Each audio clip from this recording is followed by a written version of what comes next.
Hello and welcome back to You and I for the Kenai. I'm Aaron. We're here with Eric and Coburn, back at Serenity House today with another guest. Heidi's with us today. How's it going, Heidi? It's going pretty good. I'm grateful you guys asked me to share. So Yeah, We're excited to have you. I know we've tried a few scheduling a few times, and now we're here rocking. So life happens when you get clean. yeah. Wow. And you're pretty busy, right? I am. I'm a very busy human being. Very productive. I've got a wife. I've got a kid. Job in college. And college, yeah. Work for a nonprofit. Um, Working on some certifications on top of that. So yeah, my plate's pretty darn full. Mhm. Yeah. Yeah. Heidi and I take some classes together, and one of our classes we've been in the same group, so we've been working on group projects together lately. So we've been getting to know each other there, and we've also gotten to present together. We gave some presentations on some like what schools of psychology, I guess you would say. Yeah. Yep. So that's been fun. So tell us a little bit about yourself. Let the listeners get a little idea of kind of who you are. Okay, so I am born and raised in Alaska or on the Oregon coast primarily. Yeah, you spent some years in the Portland area, right? Yeah, Okay. primarily though on Oregon coast, Okay. Portland area. That's where I graduated high school and Okay. where I had a lot of drug use. Okay. So, yeah, I'm a mom to a spunky little 7-year-old. Mm. We're in the process of adopting her. Oh wow. I'm married to someone else who's also in long-term recovery. Okay. I am the oldest of three. My dad passed away about a year ago, so that was pretty rough. Yeah. I got clean when I was 20 years old. Really? Yeah, 20. I was 20. And you've I stayed? relapsed after Okay. 9 months, so Okay. my clean date is 7/26 of 08. Oh wait. 08. So that's like what, 11 years now? Almost. Almost 11 years. I'm almost 11. Wow. nice. Yeah. That's a long time. It's a very long time. So you started this 11-year clean span when you were around 21? 21. Jeez, good job. Yeah, well, I come from a family of... Doesn't seem you hear that too much. No, I mean, it's maybe you pretty do, but uncommon. we haven't. Well, when I got into the 12-step community, there were not people that were as young as I was getting clean. They were in their late 20s or Sure. early 30s, but it was pretty hard to identify. And so now that, I see it a lot more. We have people that come in that are 17, 18, 19, 20, and in this area anyways. I know bigger metropolitan areas, it's really common, but it kind of gives me the ability to share, like, hey, if I can do it, you can do it. So You can probably identify in some of those ways yeah. and at least help them through I would imagine you could relate to them in ways that others can, that would be beneficial to them in some ways. Most definitely, especially Huh. when I like to talk about, that addict part of myself being that little voice that says things like, well, you've never drank at a bar, so, maybe you can go drink in a bar, and just that fantasy getting caught up in all those things that I never went through as like normal society's rite of passage. Mm-hmm. And that's a huge thing that younger people get caught up in as well, justifying their use because they didn't drink in a bar or this didn't happen or that didn't happen. And so being able to share like, well, yeah, maybe that didn't happen, but there were some other things that did happen. Right.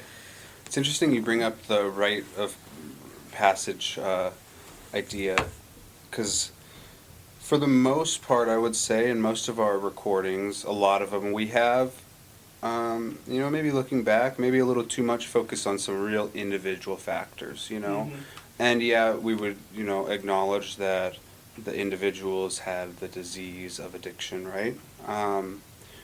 However, we also see a big cultural aspect. The last recording we did, there was, this work hard, play hard mentality that was in the culture. And if you weren't playing hard, that you were, other, you were lesser, you were different, etc. And at this point, it's not just a work hard, play hard. You see this kind of throughout, the rite of passage of 21 and going to the bar, so it's just infiltrating. And as that was, it seems as if maybe not like a heavy influence for you to continue in substance abuse, as it wasn't. You got clean, stayed clean. But it still was, an influence. And seems to be, at times maybe something you think of. Yeah, I mean, there's a piece of grief to it. I wasn't aware of it until just a couple years ago. I actually acknowledged it, that, I grieved over the fact that I didn't partake in some of those things. I mean, for instance, yesterday in class, just listening to a couple people talk about going and having beers at the brewery. I never went and sampled beer at the brewery before, and I was like, that would be really fun. And then, of course, for me, I have to think it all the way through. Right. And I'm like, that would not end well for me or for the people that I was with. Maybe this is a recovery thing, but we've heard from people say that they've played that tape forward. Is that a common saying or something in recovery? You got to play it forward or something? There's that disconnect between action and Cause consequence. And effect, yeah. Action and consequence. Yeah. Whether it's a positive consequence or a negative consequence, I'm trying really hard not to put the whole counselor spin on it. Mm-hmm. But honestly, for me, that's kind of where I had to go in order to keep my recovery. Mm-hmm. I had to look at the science behind it. I had to look at the reasons why I have this disease. So making that shift from that primal limbic brain to that, thought process, conscious decision making is literally been the catalyst that I've gone through, and I've seen so many other people gone through in order to stay clean and to have a good life. Is it just kind of like knowing your behavior in the future? You're Yeah. like, theoretically, I could, but I know me, and is that going to happen, sort of thing? Or is it just knowing better beforehand, so you're never in the situation?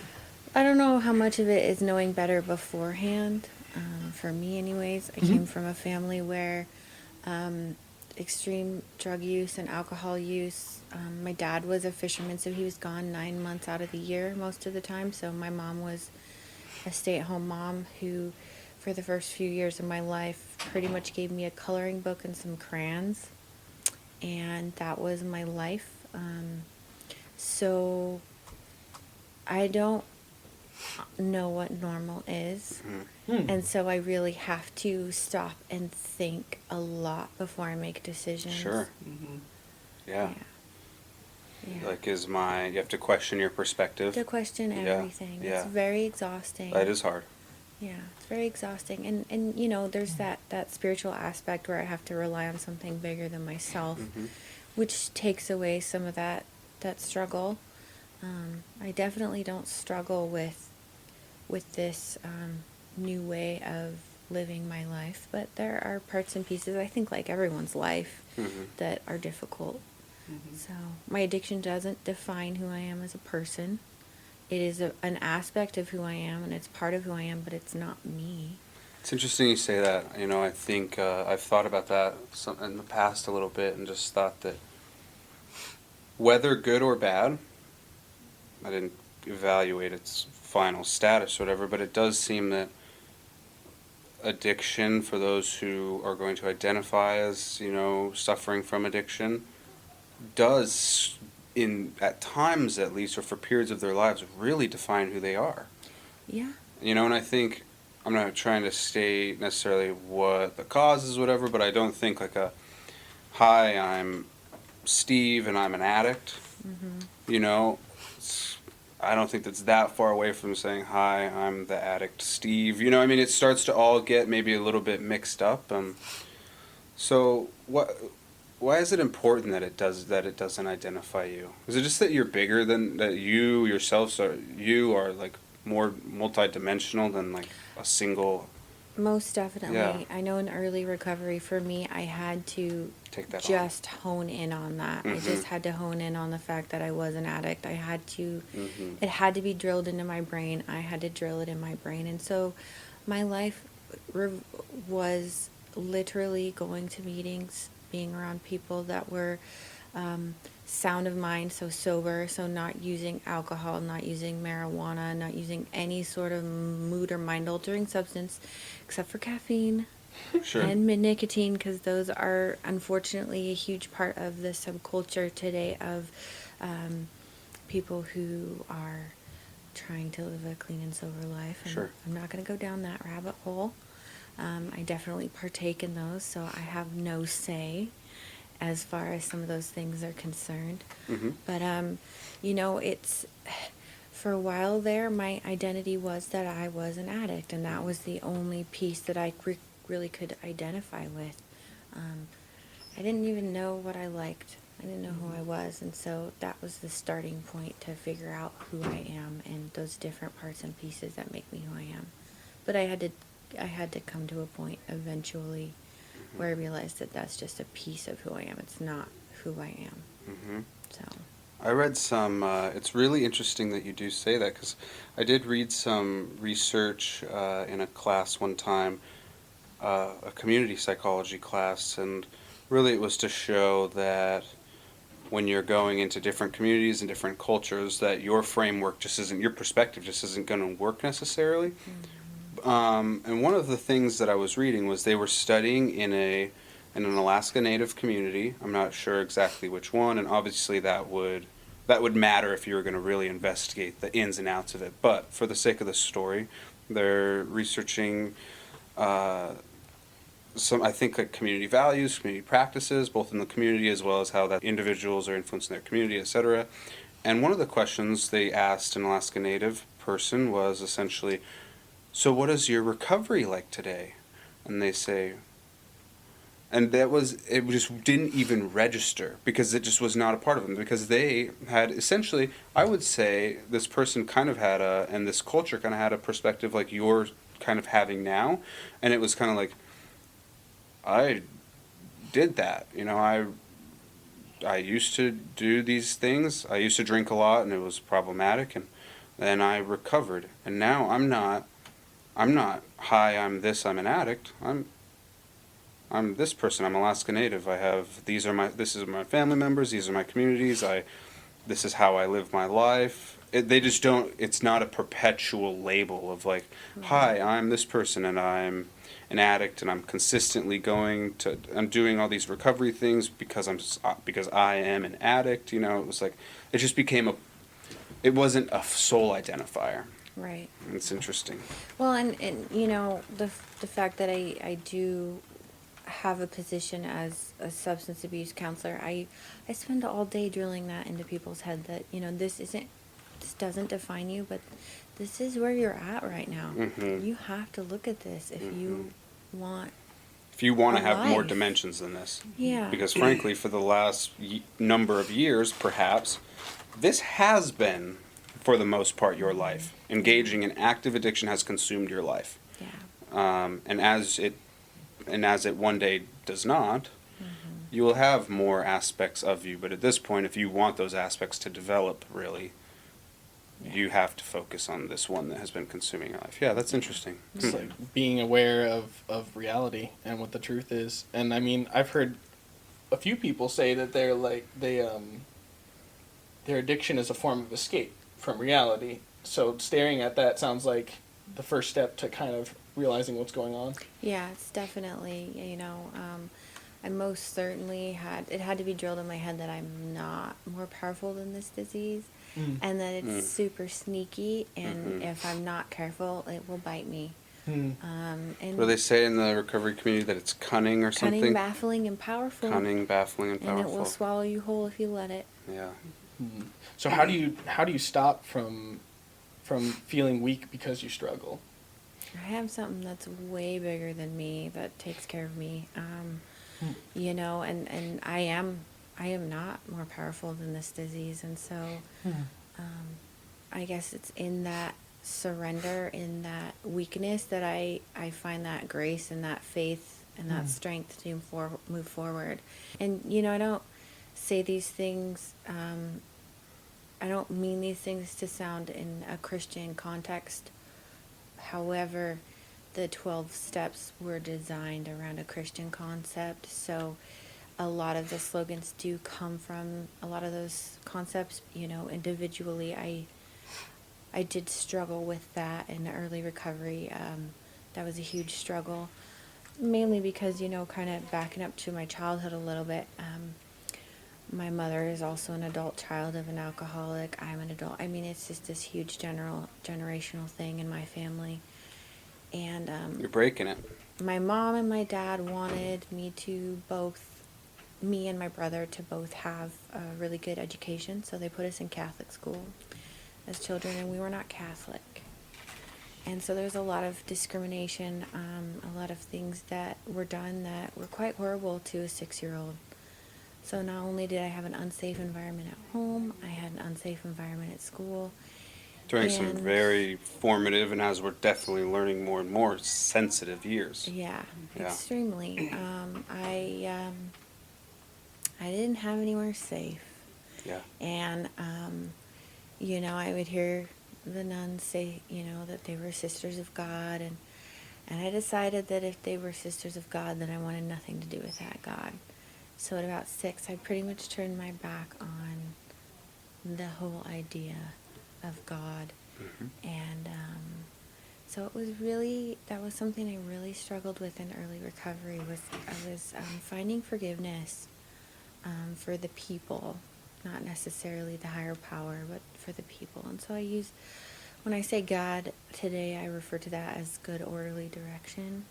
And, you know, I guess I kind of have a metaphysical energy, I call it woo-woo idea of a higher power today. Sure. But it's definitely bigger than I am, and it's definitely bigger than my disease. And so that's really where I get a lot of that faith and that grace from, in order to stay clean and to, you know, help other people and not get jaded.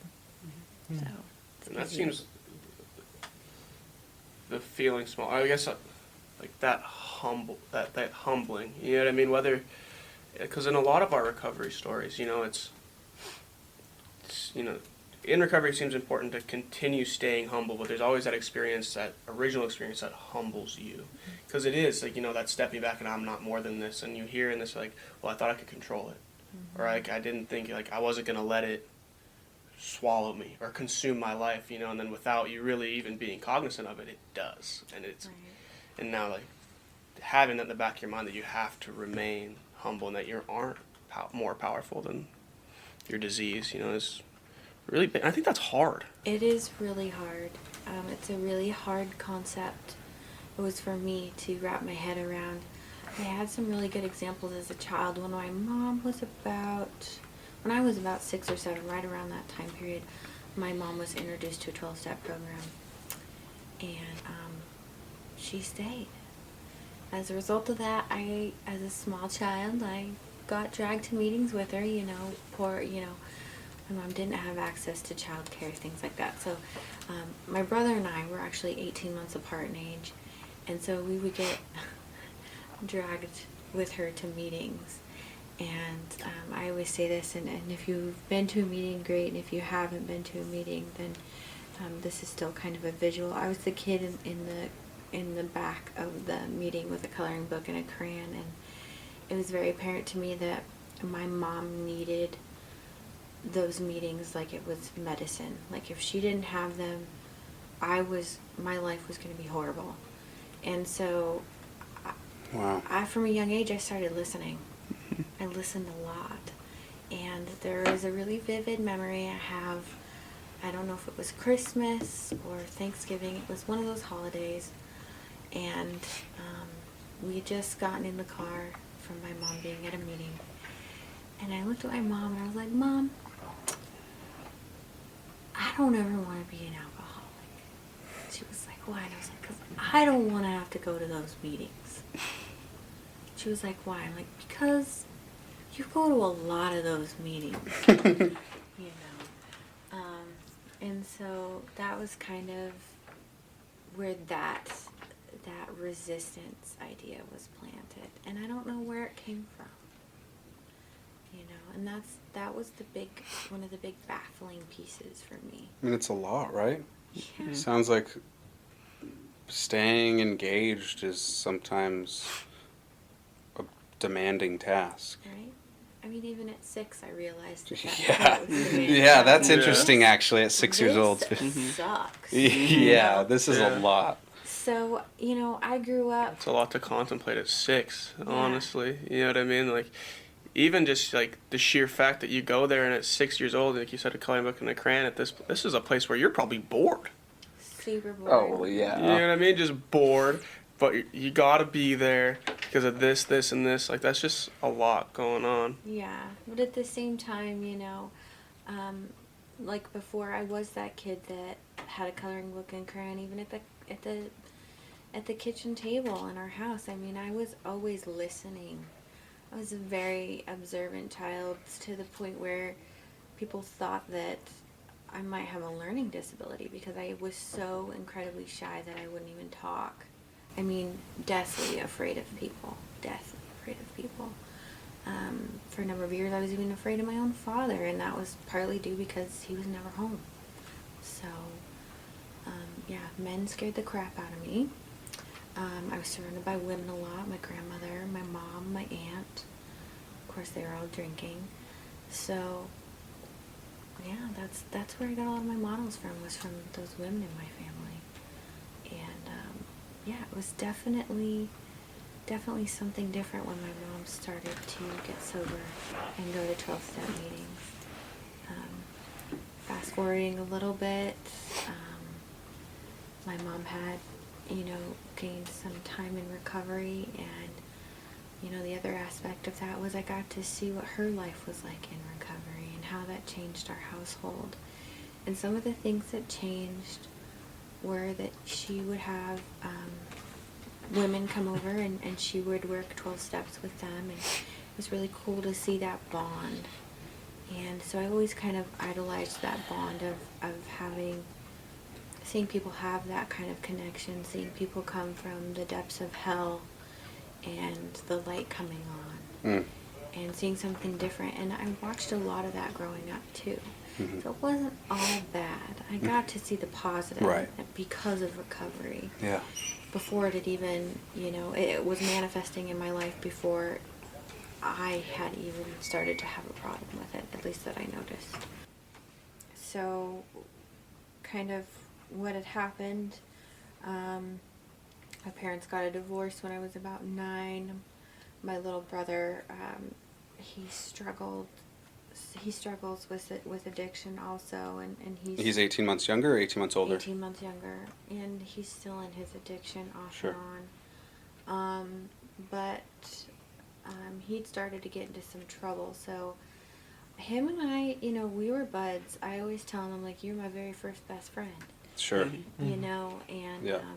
And when he got into some trouble, I kind of broke off from that because I spent a lot of time trying to get other people's attention and love through getting good grades, being the perfect child, a lot of perfectionism, a lot of codependency, a lot of things I've had to work on in recovery, things that I still do today, issues that I have when I feel that someone is frustrated with me or irritated with me. I still most of the time shut down. Really? Which is really difficult at work too. Mm-hmm. That's something that I struggle with, but it's part of learning. So, long story short, we moved to the Oregon coast, Astoria, Oregon, and 7th grade hit, and my eating got a little out of control. I'd say that was where my addiction started, and it started with food. Sure. Food was my big comfort. Yeah. I was, like I said before, super shy, so I didn't have hardly any friends. It was really hard for me to make friends. So food was my comfort. Mhm. And then I met a friend of mine who was like, she was like the bad girl. She'd lost her virginity in the 7th grade. She was like the taboo girl. Mhm. And of course there was like a little posse of them, and I was like, I can hang with this. This is cool. Like, they're like the misfits. They're the outcasts. And they accepted me, and they stood up for me, and they helped me, you know, and those were the people I was with. And it's funny because they would always call me the nun, because they would like do something bad, and I'd be like, oh, how could you do that? That's so horrible. Like, go smoke a cigarette behind the school or something. Like, I never broke rules. I thought that was like the worst thing in the world you could possibly do, was break rules. And so, I mean, my curiosity with using, it started at that point. Yeah, I hadn't picked up a drink or a drug. And my freshman year in high school, I was 15, and I always say that was the day, because I skipped class, which had never happened.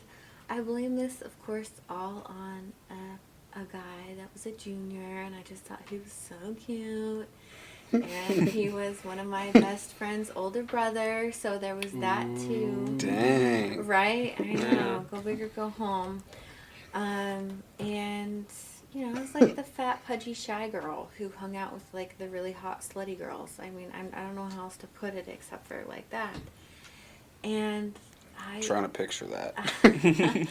I skipped school, I skipped class, and there was this place that was called The Hill. And it was literally a fence, and then the school, and then on the other side of the fence was private property. And so the cool kids would go up there and smoke cigarettes and smoke pot and whatever. Fraternize. So, yeah. Yeah. So I went to The Hill, and that was the first time I smoked pot. And I remember just feeling this rush of excitement. Like, oh my gosh, my life is about to change. Finally, I have arrived. Things are happening. Mhm. The next day, I took all of my babysitting money, and, you know, it was interesting how I kind of set myself up for all this. I already knew all the connections. I already knew all the people that I could get all my resources from. Yeah. It was like my addict had masterminded it before I had. Yeah, before, yeah. So insidious, and that's that insidious part. That's where that really started to play. And yeah, the next day I took all my money, got somebody to buy me a kegger, and from that moment on, I was. You just went and bought a keg? Yeah. Dang, you went all out. You didn't started pretty no, fast. I started, and there was no. Yeah. There was no like progression. No, this It was what we No call trial in run? the abnormal psych test acute onset. Shush. Shush. We take abnormal psychology together. Yeah, It was 0 to 100. real quick. It's like, well, if you can't be perfect and you broke one rule, what's the point anymore? Yeah. I You can't like- identify with perfection if you're not perfect. So Like, sweet. It Forget is it. on like Donkey Kong. You know, I drank. I didn't black out. I didn't brown out. Browning out is like where it's hazy, but you still remember. You remember some parts, not the whole thing. Yeah. So those things didn't happen. But what did happen was the continual use of marijuana and alcohol. And I started smoking cigarettes at that point because I wanted to be cool. And, you know. So a lot of pressures. Oh, yeah. I bet they celebrated when you smoked. The nun Oh, smoking yeah. on the Oh, hill. They must have man, sang yeah. your praises and hoisted you up. like, Right, exactly. And that was where a lot of that excitement came from. Yeah. So it's I'm like, accepted. yes. They love me. You know, and they already, and looking back on it, they already did love and accept me for who I am. There's something about addiction where I've never found that amount of acceptance than I did from those people. And some of it was a false facade, for sure. But I still have a lot of those friends today. Yeah. And believe it or not, two of those people are still my best friends. I still see them. Mm-hmm. And they're not addicts. Right. They're Right. not addicts. Right. Which Yeah. totally baffles my mind. I'm like one of like 4 or 5 of those people that I still keep in contact today with good old Facebook who has an addiction problem. Mm-hmm. It's so like I'm in awe of it sometimes. It is kind of mind-boggling because I like similar experiences. You know, not all the way through, but like with friends like that. You know what I mean? Like for me, it felt so much more different. You know what I mean? And they go to college and they do like the drinking thing and hang out. And then all of a sudden, they're like wear suits and got jobs and like they're normal humans. You know what I mean? You're like, but it didn't seem so normal, like when we were doing that stuff in high school. You know what I mean? Or doing that stuff whenever. Like it didn't ever see, like I just thought they were like me, you know, and it turns out like they're normal, bro. Like you kind of like they're just normal people. Yeah. Well, it's interesting. Normal people. I mean, normal's like a setting on the dryer, but in this context, yes, they do not suffer from I like this that. disease. That's cool. Normal's a setting on the dryer. Yeah. That's cool. So yeah, that was like the jumping off point into my addiction, and a lot of horrible things happened. And you know, the first time I browned out / blacked out, and I don't know how much of this is trauma and me and my brain. There's a term for it, and we just took a test on it. You'd think I remember. It's like You should see the steam coming out of Eric's ears I know, right he's now. waiting. Trying to think of that. Yeah, Oh, I know what he's it really is. waiting. You're talking about diathesis? No, I'm talking about amnesia, but the type where your brain purposely Oh, hides- dissociative? dissociative amnesia. Mm-hmm. Yeah. So the first time I brown out and I had a blackout, I was raped, Oh, wow. and I was 16 Wow. years old at the time, and I stopped talking after that. I didn't talk for like 3 months. And it was pretty horrible. Like, there were rumors going around the school that I was like making it up and Oh that my it didn't God. happen and all these horrible things. And Wow. I shut down completely. Wow. And depression kicked in really bad. And I'd always had issues with depression from a young age. I mean, God, just thinking about when I was 6. I mean, even back then I was depressed and lonely. 6-year-olds, that's like so sad. Yeah. Well, it's like to celebrate finally feeling in with the crowd and then to be betrayed like that. Like, Right. have something horrible happen to you and then a bunch of people just blame you. Like, blaming the Right. victim kind of Well, thing. Like, and the other part of that the too is that rumors and guy stuff. was pretty freaking sick. He was pretty sick. Mm-hmm. So, so that happened. And I was 16, and my mom decided that she was going to get remarried, and we moved to Scappoose, Oregon, which is 20 minutes outside of Portland. So I went from a coastal community, I went from an environment where I was always at the beach, around the beach. That was, the beach is where I talk to my higher power. That's nature. And I get a lot of that calming aspect from the beach. So for me, moving inland, it was just that piece alone was horrible. And how long had you lived in Astoria? I lived in Astoria for about 4 years. Astoria. Okay. And right before that, I had lived in Waco, Washington. And then So you've before moved a that- little bit. I moved a little bit. And is that's hard, every a couple little of bit years. hard, right? It wasn't because I was always at the beach. I was Sure. always surrounded by the beach. I mean, one of the houses I lived in, literally you crossed the street and you were on the bay. It was an Yeah. amazing childhood. Yeah. Okay. I always joke about how my brother and I survived, like, playing unsupervised by the ocean all the time. Mm-hmm. You know, I have a great respect for the ocean. Yeah. So, yeah. Hence all my anchors. I wear lots of Yeah, anchors and yeah. lots of hooks and lots of things. And that's actually a big part of my identity that I get from where I've grown up and the heritage that I have in my Sure. family. So. Yeah. Inland to a tiny little town called Scappoose, Oregon, And that just happened to be where my mom had grown up and gone to high school, and my dad had grown up and gone And you to high said pretty school. small town, yeah? Small. Like how small? Kenai small. Okay. So And you had been living in Astoria? Yeah. Astoria, Oregon, Yeah. and that was about the same population. I've always lived in small towns. Okay. So moving, and not having that beach aspect or that place to go to kind of recenter and get back with my God was definitely hard for me. I'd moved with my mom and my stepfather. At that time, I have a sister that's 9 years younger than me, and so I spent a lot of time raising her also. And my life did change hugely. I went to a school where I didn't know anybody. I didn't have any friends. So just kind of You were exactly how old again? 16. That's hard. That's rough. That's really hard. I went to 4 different high schools. I moved a little bit growing up, and Aaron and I were actually just talking about, I hated it. Right. Like, during some, like, hard times, like, those are, sometimes are hard to move, some ages are. Yeah. I think I moved when I was,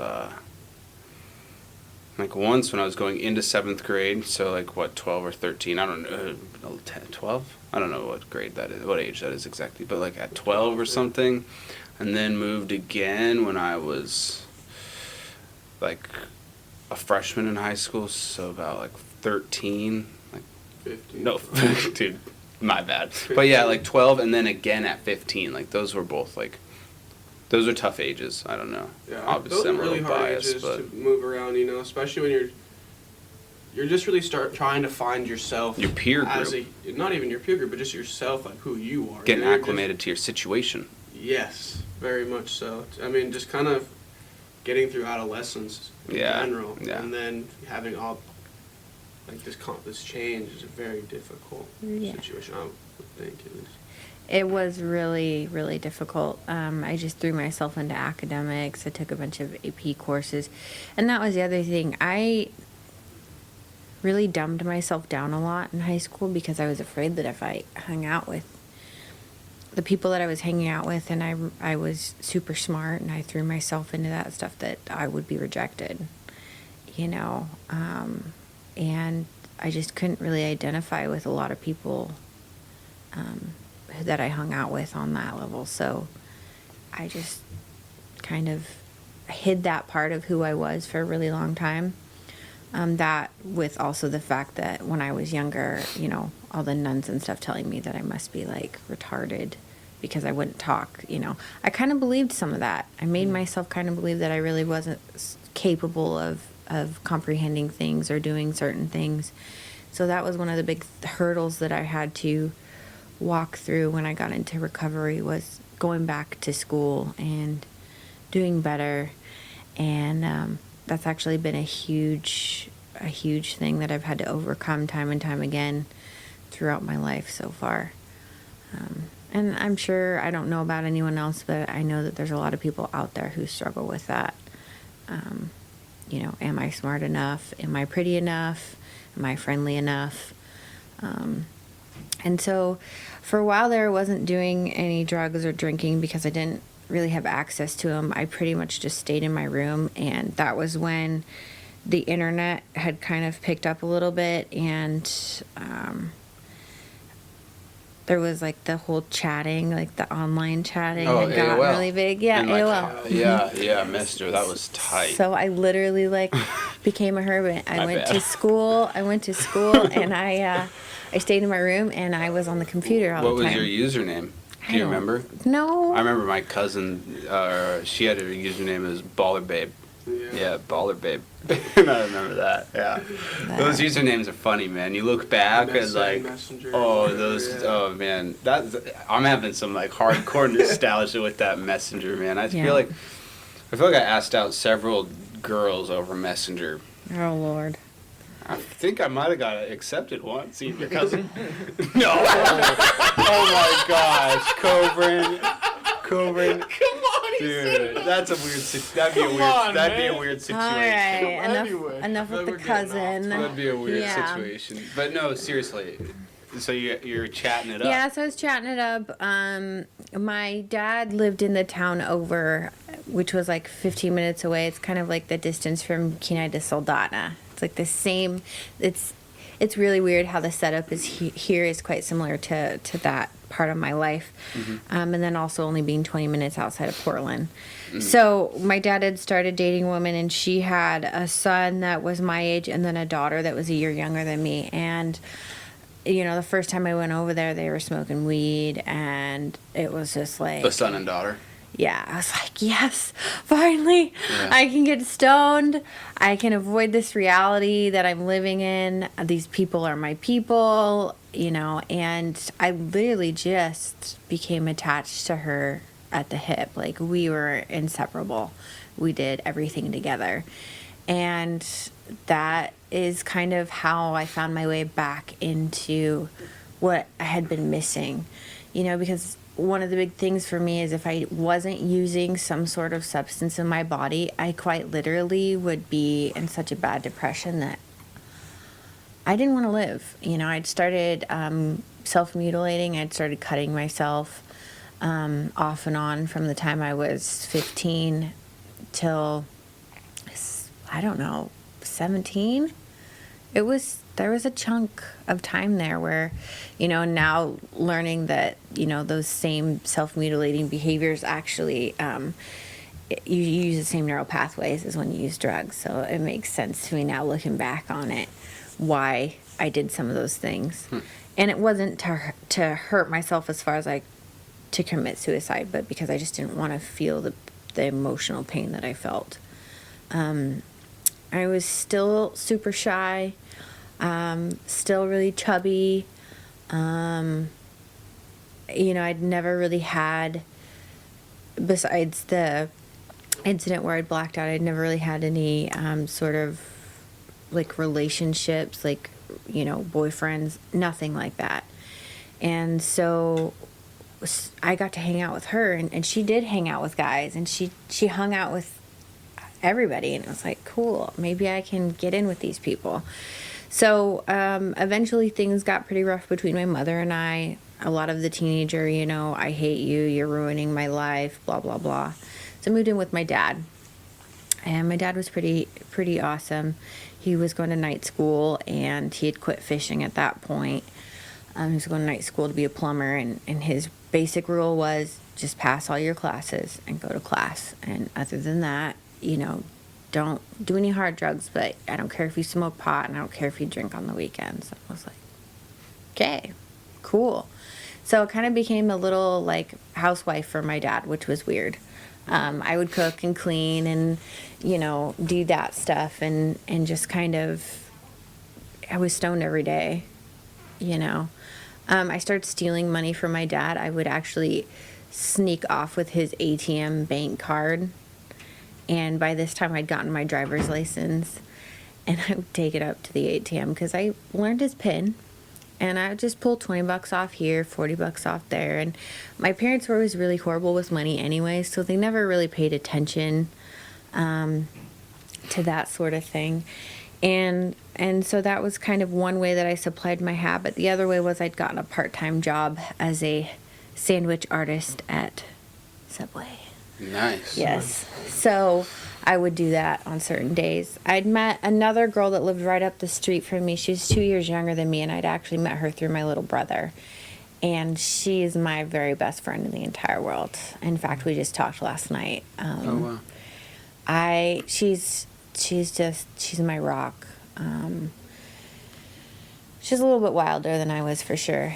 Loudmouth, very vocal. And then there's me, who's like super shy. So complete opposites in that regard. My use continued. Somehow, I don't know how, I had started to make frequent trips down to Astoria to the friends that I had down there. And so I would, you know, go down there once a month and just get obliterated, and started just like sleeping around down there with the same person, and things just got really crazy really quickly. It sounds like you went from like not really doing had a lot of complete drugs, freedom. and then to pretty well just being stoned every day. Yeah, I had. I mean, once the yeah, I had that free. I was given permission to finally not be so perfect. Is how I felt. I didn't have all eyes watching me, and so it was like I could breathe, and I had that pressure release to kind of not have to feel all that anxiety and depression and dread that I had. So I graduated high school. Right before I graduated high school, I got into ecstasy, and I dabbled a little bit with cocaine, but it wasn't really. It was just like whenever it was available. I tried shrooms a couple times. I tried opiates a couple times. But it wasn't anything that I really got into. It was pretty much drinking and smoking weed. And so I graduated high school. And that summer, I decided that I was going to go to school and become a certified nursing assistant because they made decent money.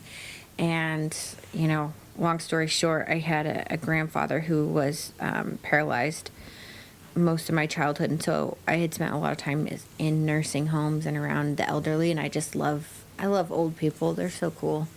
They got good stories. And so I decided that's what I wanted to do. I wanted to become a nurse. So graduated high school, barely. And I remember the first time I tried to not do drugs. I thought I was going to get UA'd, so I was like, oh gosh, I got to make it a whole month without smoking pot. How am I going to do this? And I just remember it being like the worst month of my life. I went to school. I got my CNA license. I started working at the nursing home that I'd gotten my license at. And I started smoking pot again. Shortly after that, I moved in with a friend of mine. And the conditions were not very great. It was like 9 of us in this tiny little 2-bedroom apartment. They had like an infestation of fleas, and my legs were covered in flea bites. And it was just so gross, and people were doing drugs left and right, and I was working as a CNA, and then I was also doing in-home care, and But you were on a regular basis doing some hard drugs to excess. Yeah, I was.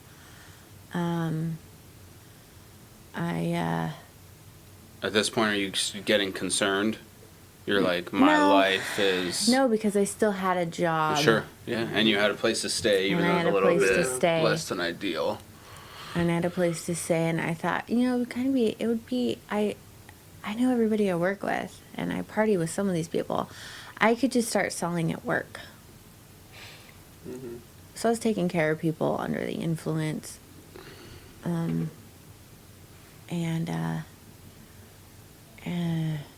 Started doing things. I started blacking out.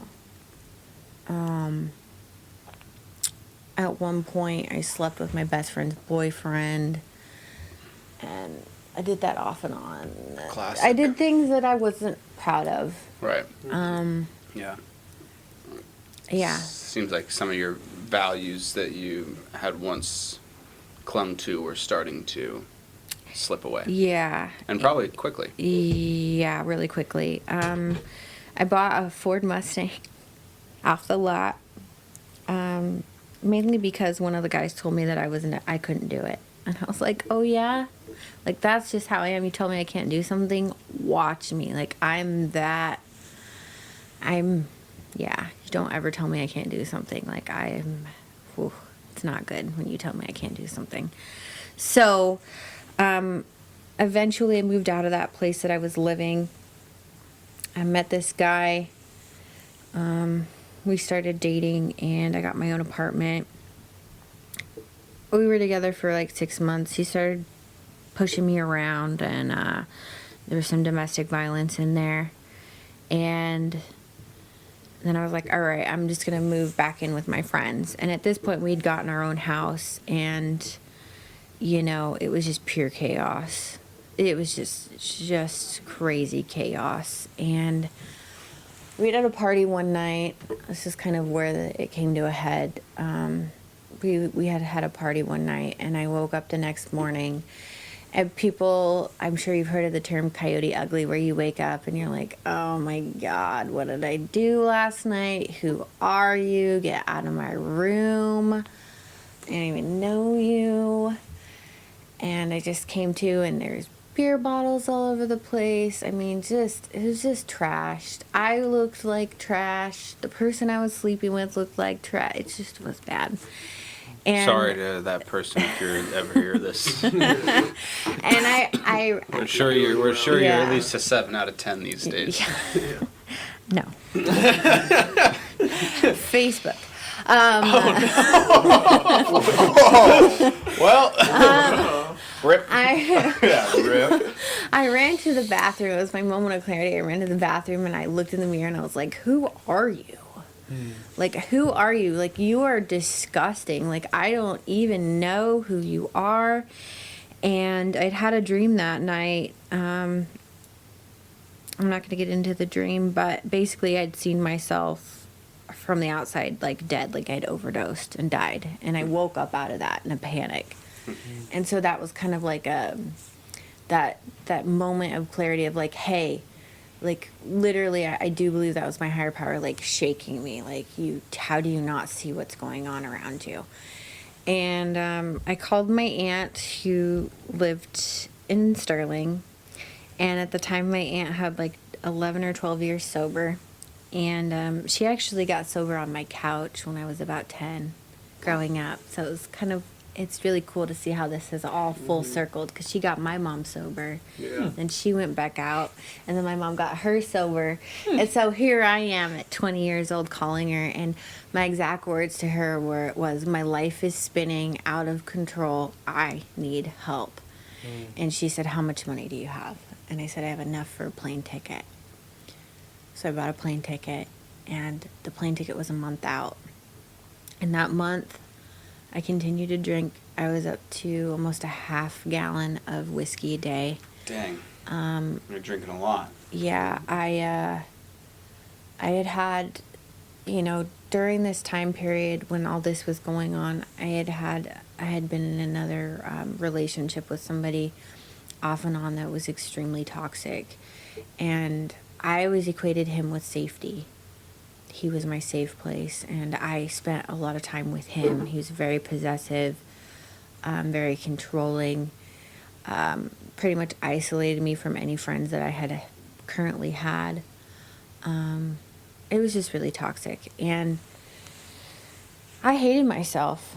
I hated everything about me, and so I tried to kill myself. I tried to walk through 4 lanes of highway traffic in the pouring down rain in the dark, and I couldn't get any of the cars to hit me.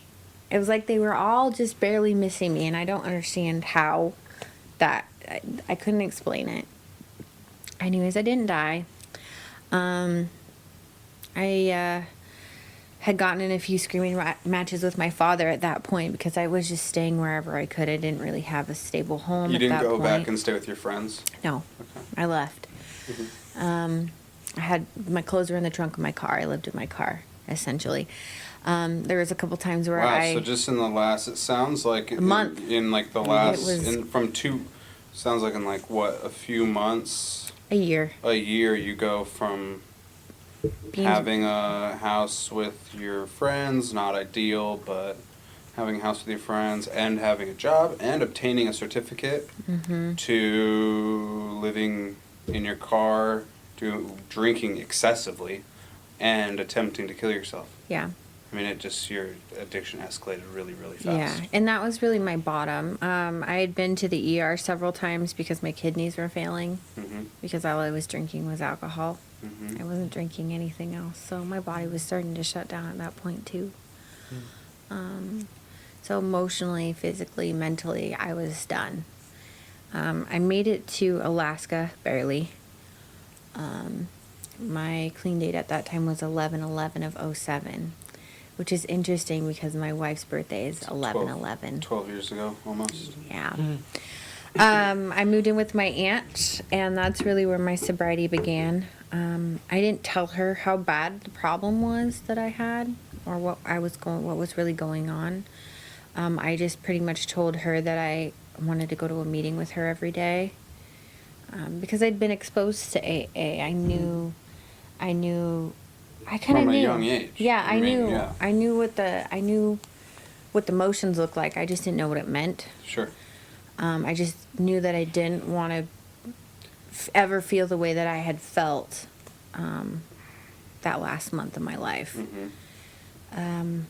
Yeah, and so I started going to meetings with her. I didn't talk for the first month I was at meetings. She, helped me get a job again, and I eventually got a job at the hospital as a CNA.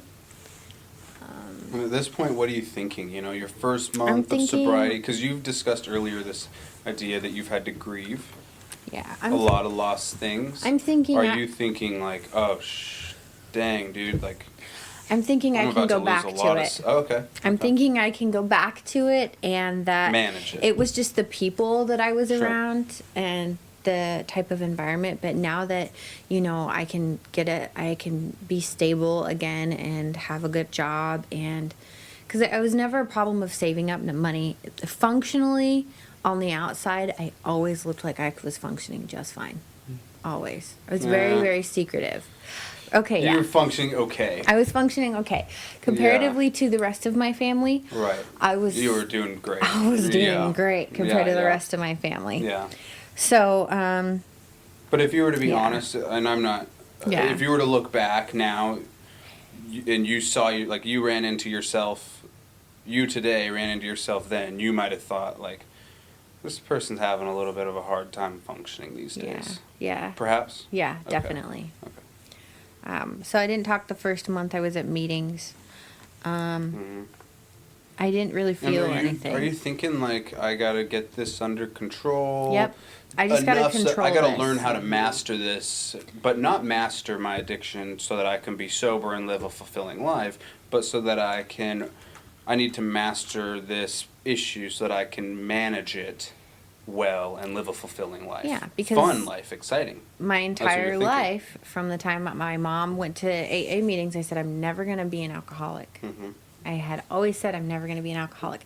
So at that point, And now you're, hi, I'm Heidi, I'm an alcoholic, and you're thinking, dang. and at that point, I was like, no. I was still comparing the fact that I was 20, Mhm. that this didn't happen to me, that didn't happen to me. I didn't get a DUI. I've never been in handcuffs. I was a teenager, like Yeah. my behavior was not incredibly abnormal compared to some other teenage behavior Yeah. or early teen behavior. Yeah. Right. Yep. So I did good for about 9 months. I got a sponsor. I didn't really work the steps though. Sure. It was all really mediocre. A lot of it was. And I your was going sponsor for the was wanting you to social. work the steps? Yeah, I was going for the social aspect. Super promiscuous. Just anything I could do to not feel again. Just there was no drugs in my body at that point. So yeah, that was pretty interesting time for sure. Mm-hmm. I turned 21, sober, Grieving. grieving.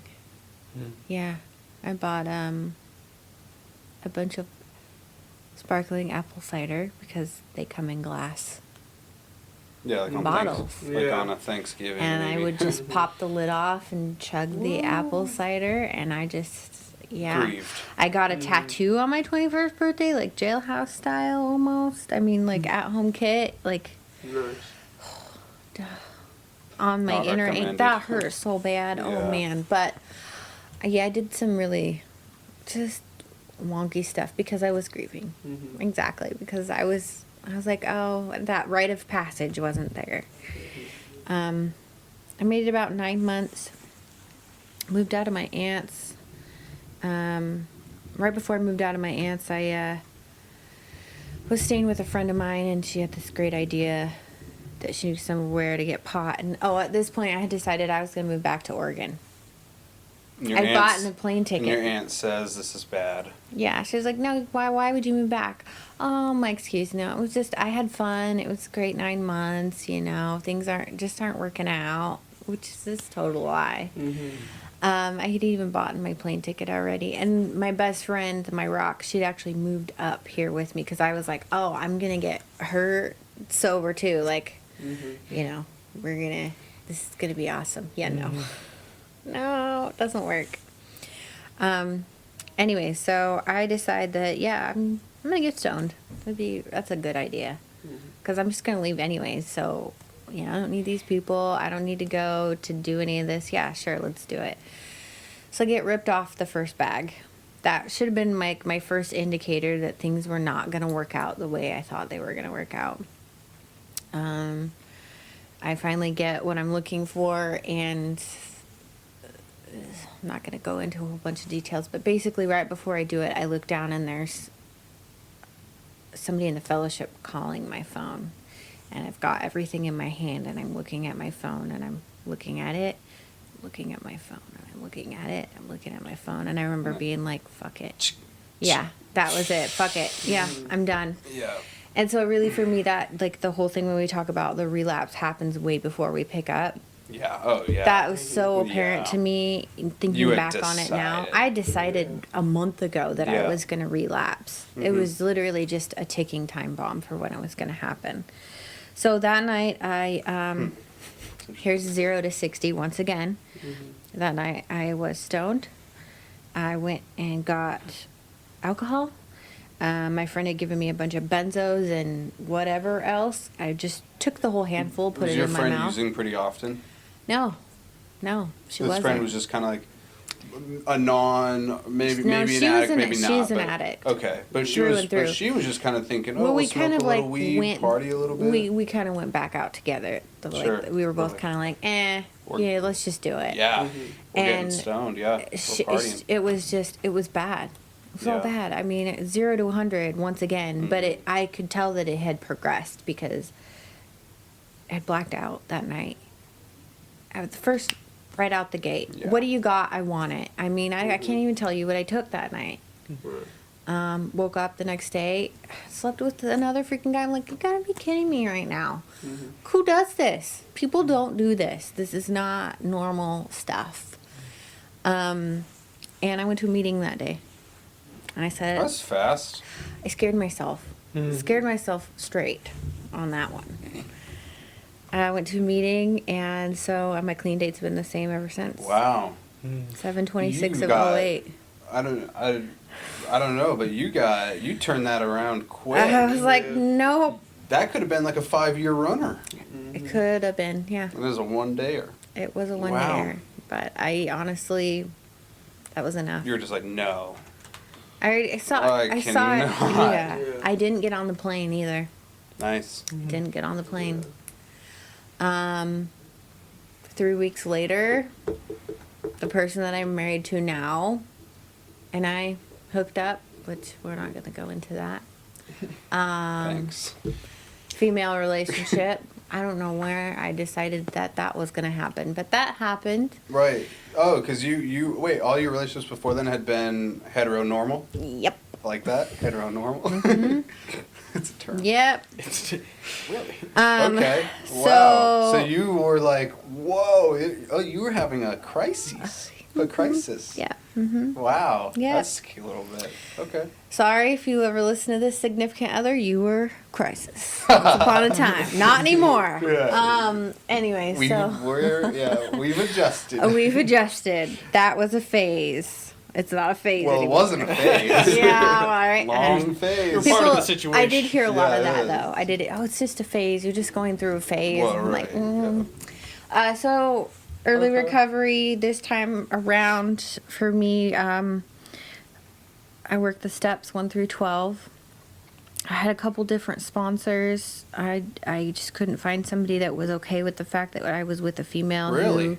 Even in is that a thing? Not huh? at that time. In AA then? I guess that's 10 years ago. Yeah. I couldn't find somebody that was a super good fit. Plus, there was still a lot of bull malarkey that I wasn't willing to really own up to. Really? Yeah. Not surprising, right? I mean, Yeah. early on, Yeah. a lot of coming too, right? Growth process, right? Yeah. I moved in. That's it's kind of off topic, but that does even 10 years ago kind of surprised me that you couldn't find an AA person that would be willing, Not or one at that I least easily, liked. because you know. Not one that I liked that had what I wanted. Because they say when you find a sponsor, you want to find somebody that has certain qualities that, they have what you want. I mean, if you want to get really shallow and they have, like, the nice car and all that, like, sure, whatever gets you to, like, start working on yourself, please, by all means, do it. For me, I was looking for a motherly figure because at that point, my mom had had 20 years sober and she went back out. Dang. My mom Wow. was gone, out of the picture. Really? After 20 years. Yeah, and I just backing up just a little bit since you brought up grief. My great grandmother both of them had passed away the first month of my initial recovery. Mm-hmm. So there was that, and then so really the only person I had to turn to in my family dynamic that was sober that really understood was my grandfather. So he was a huge part my first couple of years of sobriety. My dad was off and on. He was remarried at that point, and he decided to move to Kodiak. So he wasn't that far away. Kind of expensive to get to Kodiak, though. Yeah. So looking for that motherly figure was extremely important, and it was difficult in the beginning, especially with everything that had been going on. It was kind of like a huge snowball of my life that, as I had known it, was completely gone all over again. And so I did what I always do. I jumped into work. I would go to meetings all day, and then I would work all night. I was working 3 jobs at that point. I had managed to save up enough money to get my own apartment. And shortly in between there, I decided it was a good idea to get in a relationship with someone that had 3 years of recovery already under their belt. Not to mention the fact that it was a female. Okay. Yeah. So that was new. That was definitely new. Is a general kind of, not rule, but isn't it suggested, like in a lot of AA, NA communities, that one simply have a relationship with a plant in a caretaker way for the first year? In layman's And terms. if they can keep that plant from death, Yeah, that they that's- may be able to, may be ready for a relationship with a human being. In an ideal world, sure, if we were like watching 28 Days Later and that's how they do it, like Sure. if you can envision like the sad, pathetic little bulldog. But in reality, it's one of the biggest struggles that I've seen in recovery and that I've faced in recovery because I have an addictive personality. Mhm. I'm not just the drugs and all that. That was just like something that I used to fix myself, fix what I thought was broken. And the reality is that I didn't know what a healthy friendship, let alone a healthy relationship, looked like. So I was constantly seeking out some sort of semblance of that, and any way I could fill that God-sized hole, as they say. It's kind of a crude way of looking at it, but in reality, that's essentially what we call 13 stepping. Mm-hmm. Yeah. There's 12 steps, but really, like, and it's super, even today, it's super taboo and, like, frowned upon if somebody has over a year to date somebody that has less than a year. Right. They consider it predatory. Sure. Huh. But I believe today, looking at it, I mean, I sought her out just as much as she sought me out, whether I was oblivious to it at that point or not, and whether she was more observant of it. Doesn't really matter. But yes, they say don't do that because you're not focusing on your recovery. You're in fact taking that person and turning that person into your higher power instead of that drug or whatever else you're trying to replace it with. So that made life difficult because now I was in a relationship with someone, and at the same time I was trying to be honest about my behaviors. I moved in with her after just a very short period of time, and we got a dog. So yeah, there was some of that. That didn't work out very well. Just kind of moving so fast. Yeah. My grandfather was diagnosed with pancreatic cancer, and there was kind of this this area that wasn't talked about in my family. I was the only one that worked in the medical field, and so anytime anyone was sick, it was always call Heidi. And so that was kind of like an unspoken thing between him and I, because we did talk a lot. Like when it got to that point, because he had stage 4, when it got to that point, I was to be in Oregon and like providing hospice care. I had about, I had a really good relationship with him at that point. And it was, things on my mother's end were starting to get really unstable for my little sister. She's 9 years younger than I am.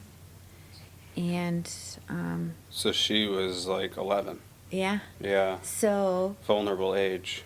And your mom's relapsed and has somewhat been escalating, I'm sure. Yeah. So I volunteered, my wife, well, at that point, my girlfriend and I volunteered to take my sister for the summer. Okay. Because I was stable enough to do that. And Yeah. I owed her that amend.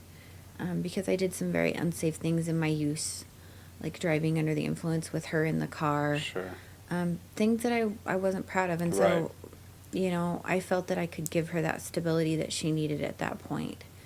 I had right around a year at that point clean. So I took her that summer, and from that point on until she actually graduated high school, I had her about every 6 months for at least a month to 2 months at a time. For 7 years. Uh-huh. That's a long time. Yeah. You guys built kind of a mother-daughter relationship over that time. Yes. Yeah. And that was Tanya, yeah, hard? my wife, even, my wife was even, very close to my sister too, we both took on that motherly role. Do you think having that responsibility helped you with recovery, or was it just kind of an extra thing that? I value the fact that she looked up to me, and that I could be that rock for her that she needed. Yeah. Because I'd spent a lot of time in my childhood trying to model that for my little brother, and so that wasn't really anything new to me. And I prided myself a lot on being like that perfect sister, the perfect daughter, the perfect granddaughter. I mean, I'm the oldest grandchild on both sides of my family, the oldest great-grandchild on both sides of my family, and the only girl for like 9 years.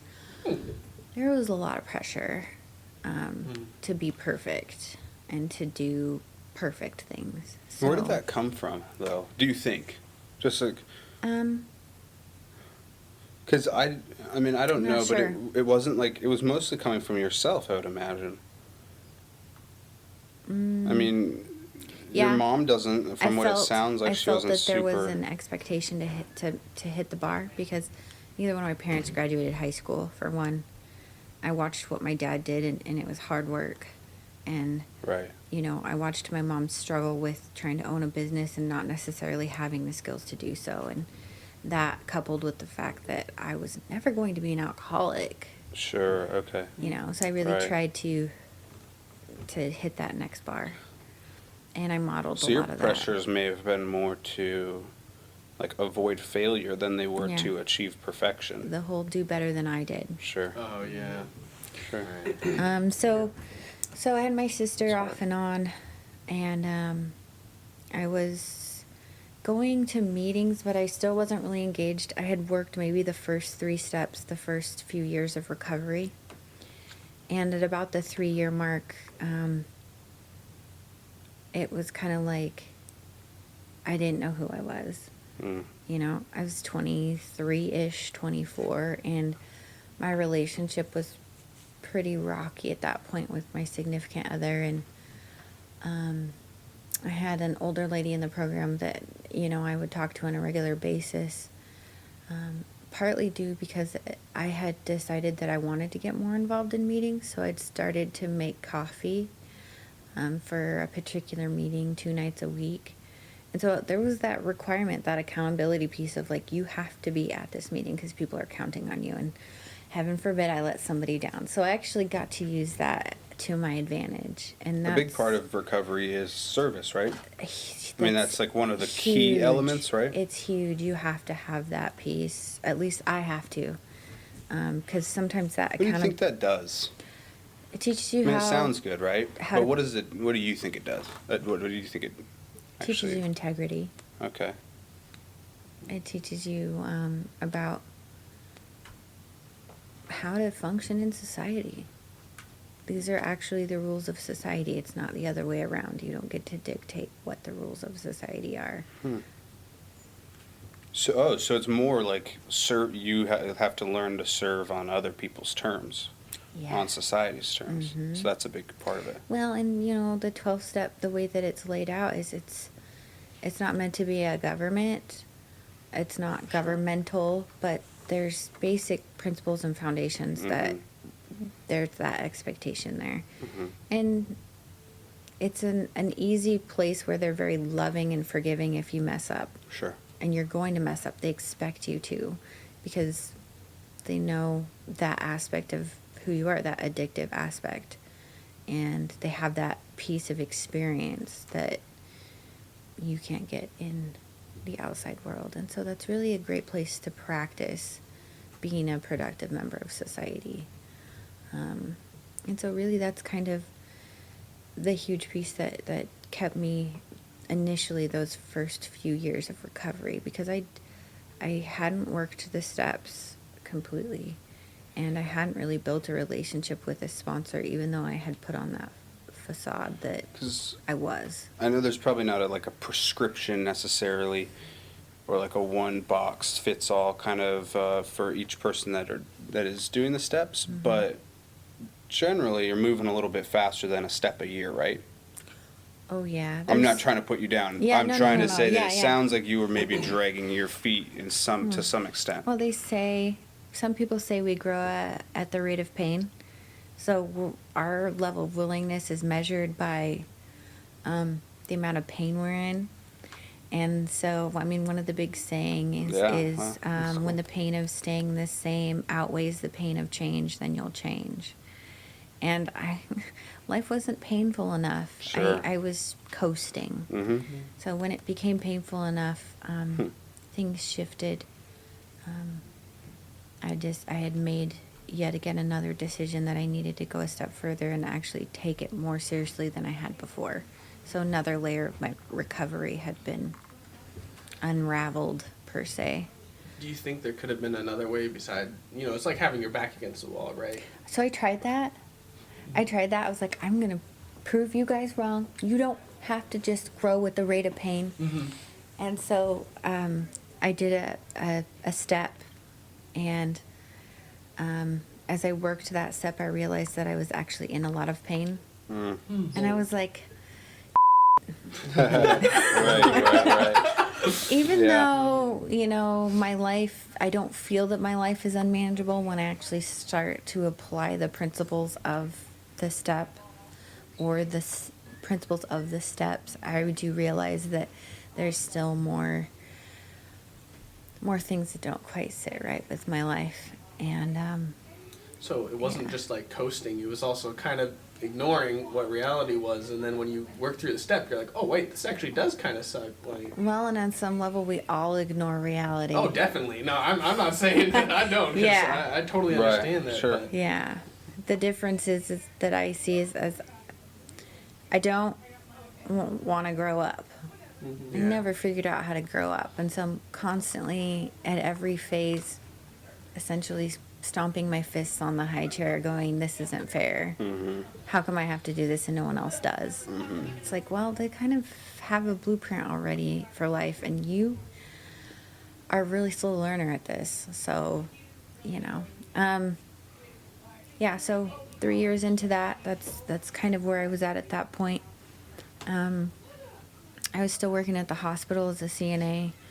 I had started college. I was going to college full time to go to school for nursing, and I had applied for the nursing program, and I had applied for that darn program like 4 times, 4 years in a row. It's competitive. It's hard. I could not get in, and so and I spent so much time basing my self-worth on advancement in jobs, and so that was a huge hurdle I had to look at, that maybe this just wasn't what I was supposed to be doing. And I got married at that point. So your relationship that was rocky maybe wasn't as rocky, or were you thinking, if I get married, this will smooth things out? No, it was. Which I don't think is uncommon. It's not uncommon, but I mean, we didn't have kids or anything. So I think that was a piece of it. I think that getting married and like actually solidifying that I wasn't going anywhere, because I was the one that was super flighty, Oh, okay. That makes sense. was really kind of how some of that spurred, but also the fact that like I married my best friend, quite literally. And I just kind of learned a little bit about this in class the other day. So, yeah, so I married my best friend, and it was really cool because it was like the first time people had actually showed up for me. At your wedding? Yeah, like my dad showed up, my sister was there, everybody that I wanted to be there that could be there was there. So that was really cool. That is cool. Yeah. I've never been married. Yeah. Yeah. I've been married twice to the same person. It's pretty cool. You had 2 weddings? Yeah. Okay. We'll get there. Okay. But basically, right during that time point, that time, I also purchased my first home. So I was 24. I purchased my first home in my name only. Just because of like some legality issues with credit. Anyways, I was able to purchase the home, so I purchased it, and it was like I had this vision of just having this happy home full of children, white picket fence, dream job. I had this illusion that Health insurance. I mean, all those things, like the American dream. Yeah. I mean, the house that I purchased, it was 5 bedrooms, 3 bathrooms, 2,500 square feet. Wow. Ballin'. Plenty of room for kids. Like, I always wanted to be a mom. Yeah. And, I was still rocking and rolling with recovery, going to meetings 3 days a week.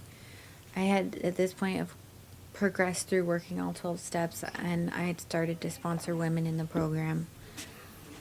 So as you're taking on more responsibility, sponsoring people, and really it seems like getting into the steps, what were some of the rewards, and what were some of like the, I guess for lack of a better word, costs, What were the costs of that? Hard, right? Yeah, so because we had such a big house and there was only 1.5 rooms that were occupied, eventually my sister got her own room, like it was her room, because she was there so much, it was just second home. It's more like her first home though, really. We would open up our home to people in early recovery and let them come live with us. And I think in the 5 years that we did that, we probably had like 20 or 30 recovering addicts come through and stay with us. That had to have been hard. Very hard. Because you got to maintain some pretty strict boundaries at times, right? Talk about a learning and curve. they're getting pushed often, right? Yeah. Some of the mistakes I made was sponsoring women that lived with me. Sure. What were some other mistakes? Not setting clear enough boundaries with clear enough consequences. That's all learning stuff, and that really was super beneficial to my recovery. Not being so worried about what people thought about me, what my outsides looked like, because these people were living with me, so they really got the nitty gritty. This is who Heidi is, you know. Yeah, so that was some of the pluses and the costs to it. Also sponsoring women, like in the beginning I thought I was really gonna mess them up. Oh gosh, can I really do this? I'm gonna screw them up. And I remember my sponsor sitting down with me and being like, look, Heidi, they're already messed up.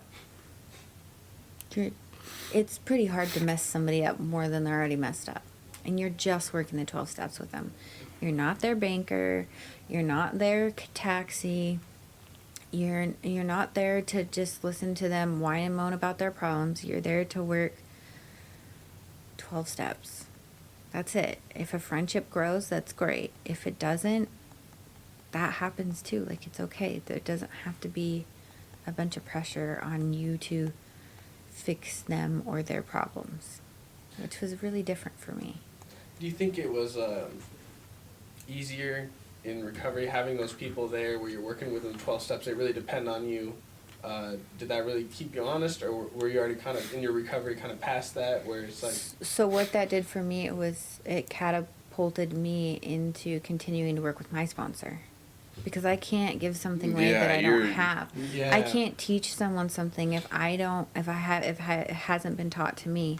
Right. And the And you other part of probably- that, I would imagine you got to start to empathize with a sponsor who has reluctant sponsees, right? You're sponsoring someone and they're kind of reluctant and you're getting frustrated. Yeah, You're like, and so when I'm damn, calling my this is how sponsor- my sponsor feels when Yeah. I'm dragging my feet, I'm calling right? my sponsor. I'm like, what the heck do I do with this person? And she's like, listen, it's not your program. It's their program. Sure. What was it like for you? Did you do everything? Right. Did you do X, Y, and Z perfectly? I'm like, well, no. But, you know, my expectations of others is it's a little bit much sometimes. So those are some of the things that really helped me. But I still wasn't super engaged. I mean, I was going to meetings, but it still wasn't really enough. So a friend of mine had gone on a road trip, because I went on road trips with women in the program. We would go to Anchorage and go to visit other fellowships and things like that. It's kind of weird. I kind of feel like sometimes it sounds like churchy stuff. Sounds culty. It's not a cult. I'm not even gonna get into that. A little like, I'm just kidding. I No, I'm totally know. kidding. I actually, I took a social psych class and looked up, was gonna write a paper on like cults and everything, and really, like, there's a lot of like culty elements to a lot of things in life, you know. Like, just like my prof said that he views like cults like on a group level, kind of like how he views like mental illness on like an individual level. Like, most people show some characteristics of some kind of like mental disorder on to some degree throughout their life, you know, like maybe they're a little bit depressed at times, or maybe they're a little bit whatever, you know. Whereas some groups at times, you know, have some kind of like somewhere on the spectrum of like, okay, I'm getting some like pretty strong group vibes here, really, even. But like, the word cult has just been like branded so much more outside of like what it maybe really like is meant to, you know, portray. I don't know. So no, but I get what you're saying. You're like, oh, we're gonna go see this chapter and this chapter. I mean, you guys, you are like, you have a strong, like, it's a strong group. You have similar beliefs and habits, some certain customs, almost some like rituals at times. I mean, in as much as like Same. you have, So sure, I mean, there's some strong group vibes, but I mean, you don't have some like charismatic leader that wants you to donate all your money and move to the hills and like And drink some Jonestown. Kool-Aid, right? And that's why the service aspect is so important. Right. Because you have to not only work the 12 steps, but you have to work what we call the 12 traditions. Then there's also the 12 concepts. I don't know if anyone has mentioned the 12 concepts. I don't think so. Anyways, so a friend of mine had said to me that she noticed that I gave off a lot of anxiety around groups of women, just groups of people. And it was true. Like, I still super socially awkward. Being that really shy kid, and you take the drugs away, and I don't have that buffer anymore. Yeah. And I still haven't figured out how to interact with Right, people. Like, right. I'm not one of those, I don't want to talk about the weather. I could care less about the weather. So what do you talk about? And I could only talk about recovery with one person for so long before I'm bored and I don't want to talk to you anymore. Maybe it sounds totally jerkish, but that's me. You should join CrossFit. Then you can get CrossFit friends and just talk about CrossFit the entire time. I think it means that's a cult too, bro. Anyways, so she had mentioned to me that maybe I should take on a subcommittee position, Okay. doing activities, hosting and putting together events for the community down here. And I was like, oh, yeah, I got some skills to do that. I mean, I'm in college, and I'm going for this Associates of Arts degree. I mean, I can do some leadership stuff. I have for sure. skills, yeah, I yeah. got skills. I got skills. And so that was really I put both feet into doing some service work. And I started putting together big events, actually really big events. There's one huge event that one of the 12 Steps communities does down here, and there's people from all over the state that come. And there's anywhere from 150 to 200 people for a 3-day event. And I'm coordinating that with other recovering addicts. And I tell you what, it is hard. It is like herding cats to get people to work together on certain things. And so that's really where I got that buffer I needed. And my recovery just sprang from that point. I mean, I was super involved in everything. I always had a weekend booked with either a committee or doing step work with somebody or going to an event with my significant other. And I was dragging my little sister to all this stuff. And, she'd already been kind of exposed to it, but it was cool to just see that piece for her too, because she learned so many skills that she hadn't learned at that point. And at that point, she was about 16. And my mom sent her up to live with me full time at that point. So here I am. Because your mom was continuing to My mom was. kind of on and off? It's a little bit longer of a backstory, Sure. but she was living with me, and Your sister was? yeah, my Right, sister right, was. right, right. She was 16, junior in high school. Wrong boy, blah, blah, blah. Mom decided, you're out of control, you need to go live with your sister. It's kind of like deja vu. She sent me away at 15. You're out of control, you got to go live with your grandma. I'm like, wow, where have I seen this before? So my sister came to live with me, and she's seen me go to school full time. She's seen me do all these activities, being super involved in the recovery community, super involved in my marriage. And she's like, I'm going to get a job. And I was like, awesome, get a job. And so she's doing super good. She's working nights at McDonald's. I'm like super proud of her. I'm like, way to go. And she's like, I'm tired. I don't want to go to school. And I had this philosophy, and I was like, check it out.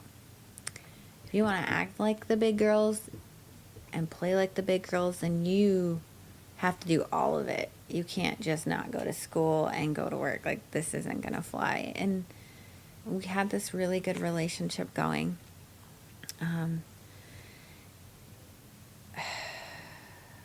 So a few months later, she's doing great. I'm doing great. We're both working nights. I'm working nights at the hospital. She's working nights at McDonald's. We had both gotten off work, and we were going to go fishing because we do a lot of fishing in the summer. I do a lot of outdoor stuff. Like, I love hiking. I love fishing. I learned hobbies, activities to do that aren't centered around using You gotta fill And- your time with something, I suppose. Huh? Well, I mean, I could sit on the couch, but I choose not to. Um, and I was like, well, I'm gonna go to this women's meeting. Do you want to come with? And then we'll just go fishing afterwards. We'll just throw everything in the trunk and we'll go. And she's like, no, I'll get my friend to pick me up and I'll meet you at the club and then we'll just go. And I was like, cool. Well, long story short, she was with some kid driving on the escape route to meet me, and she was in a car accident. And it was super traumatic for her and for me because I came up on the scene. They life flighted her to Anchorage. She shattered 4 of her vertebrae in her back, and we're talking about a girl who's a state championship dancer. Like, she lived to dance. I mean, her calf muscles and her thigh muscles, holy buckets. That girl had some serious leg power. We would go running together, lots of cool stuff. She is a functioning quadriplegic now. So at 17 years old, she became paralyzed from the waist down. That was really hard. So she went to Oregon for a few months to do rehabilitation, and some people in the fellowship helped me remodel my house so that it was handicap accessible. And after about 4 months, she came back to live with me. And at the time, I was still going to school full-time, still working full-time, and now I'm caring for my little sister full-time. My wife and I had to get up every 2 hours to rotate her so that she wouldn't get bed sores. A lot of things that you never imagined you'd have to do, I had to do. And looking back on it today, I'm really grateful for my recovery because I was able to do those things. And I feel that I got a lot of strength from watching her go through that, and she got a lot of strength watching me care for her. And she graduated high school. It was intense. There was a lot of physical therapy, a lot of things that were really horrible.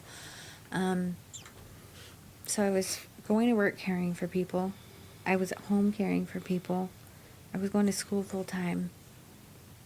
I had no time for myself, and I was drowning. I kept saying to my wife, I need a break. And she would just push it off. And she was like, oh, you're fine. And I'm like, no, I need a timeout. I need a break. And it was like no one was hearing me. And I felt trapped. And I got really suicidal. And I ended up at Providence. Yeah.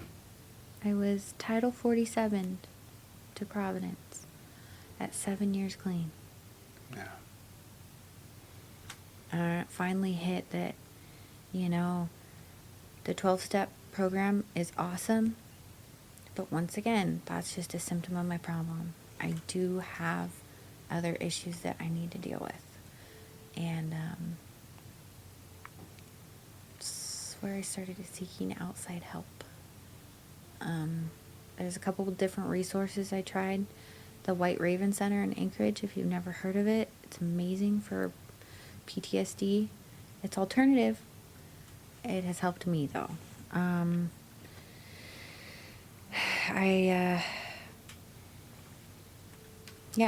Lots of stuff with that. And the recovery community just embraced me and loved me, and they really taught me that it's okay to be human. And they even, teach that there's things that we need outside help for. During that time, right before my sister's accident, my grandfather had passed away, and I was his hospice nurse.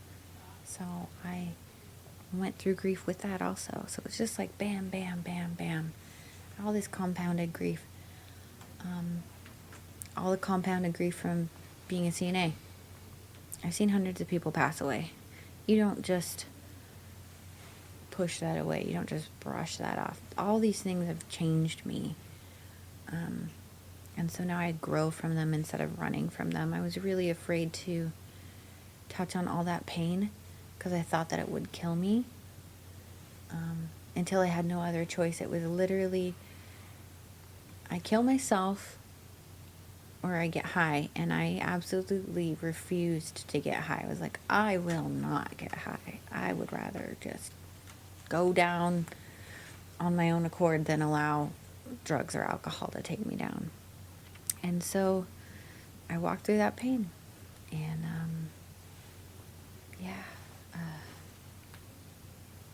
a year and a half ago, I was, okay, just a little bit back up. During this whole time period, you know, I'm wanting that white picket fence and the kids to fill the home, and find out I can't have kids. And my wife doesn't want to have kids because, well, she's 10 years older than I am. And I'm like, I want freaking kids, man. Like, I want kids. I want to go through the whole thing, like being pregnant, all that stuff. Like, I'm stable enough. So fertility treatment after fertility treatment, like, it was pretty horrific. My hair was falling out. Like, it was bad. That never happened. I tried fertility treatments for 3 years. So all these things came to a head, and all of a sudden I get this phone call from my wife, and she's like, my second cousin, you know, my aunt's dying, and she's caring for my second cousin, and my second cousin is 6. And if we don't take her, she's going to go into foster care. And I was like, oh, hell no. We're taking her. She's ours. And within a week, she was on my doorstep. The cutest little kid I've ever seen in my life. And I was like, oh, I'm your mom. That's it. And so it's been kind of an adjustment for her. And we've got to both work through our own grief because, you know, her primary mother figure passed away from cancer. And right after I got her, about 6 months later, my father died of a massive heart attack at the age of 51. And that was just a little over a year ago.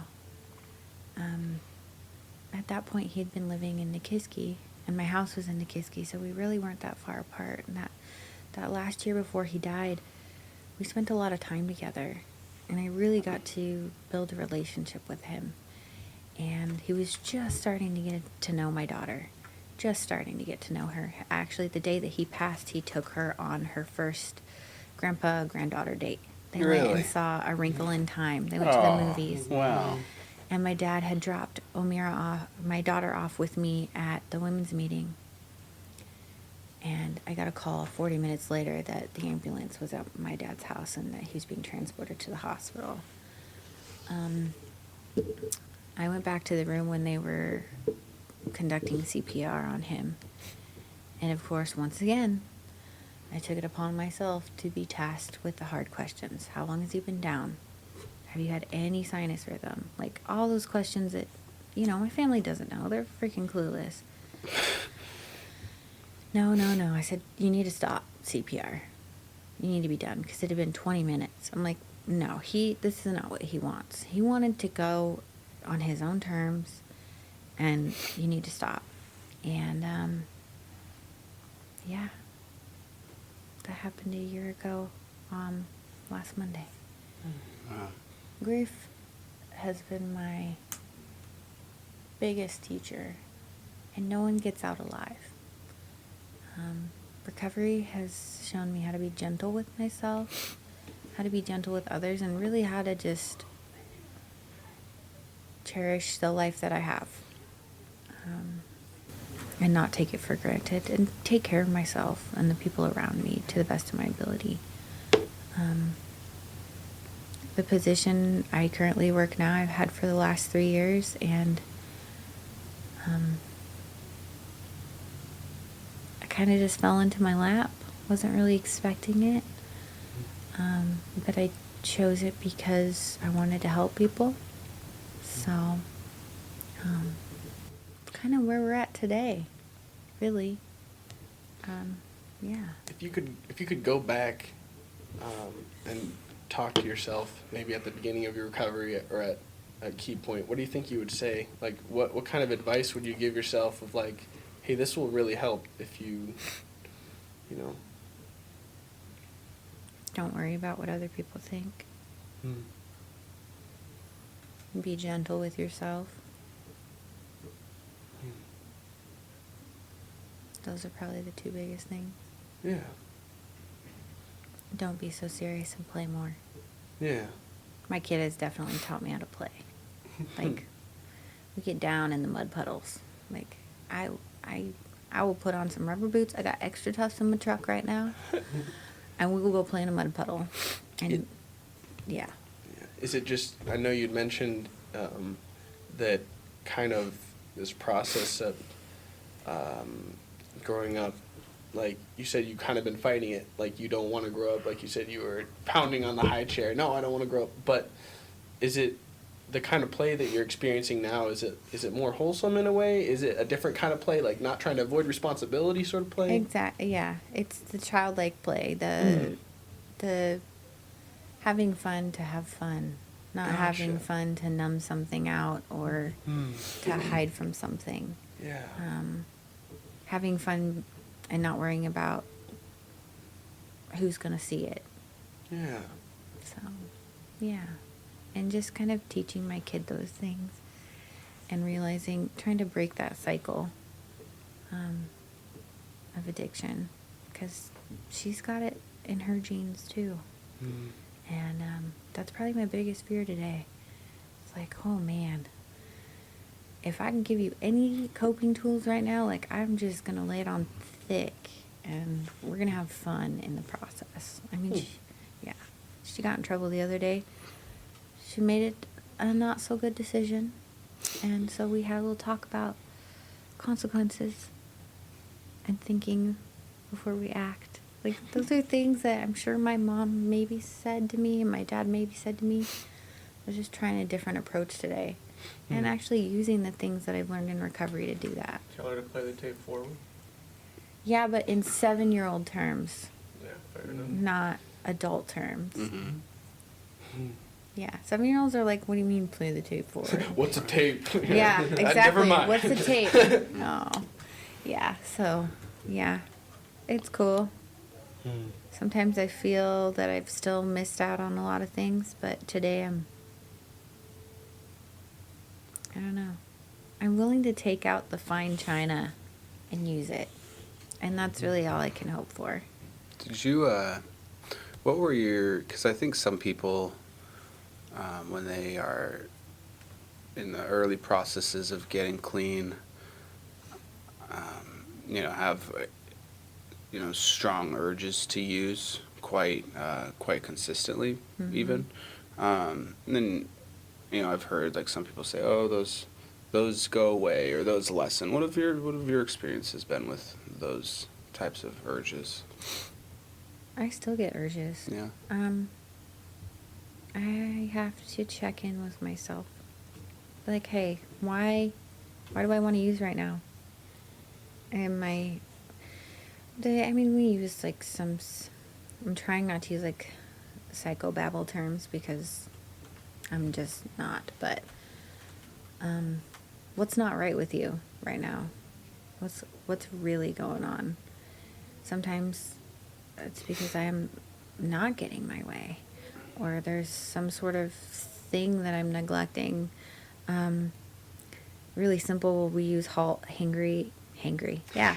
Hangry is a word. It is. Hungry, angry, lonely, or tired.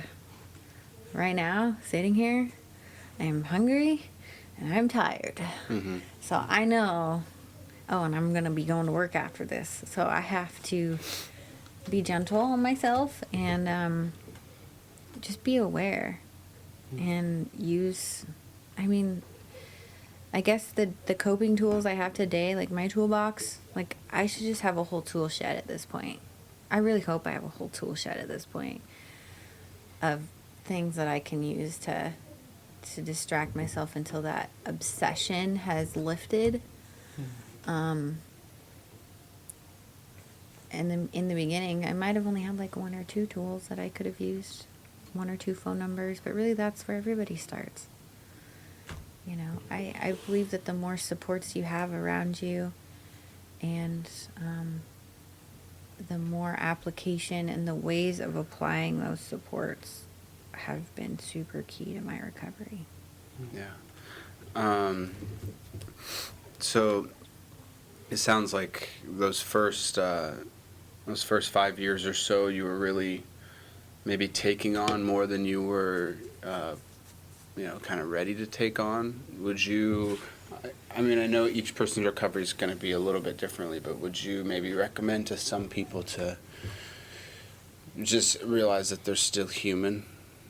You know, Yeah. sounds like maybe that's Yeah, I mean, there's a fine line there though too, because I could use "I'm human" as an excuse also.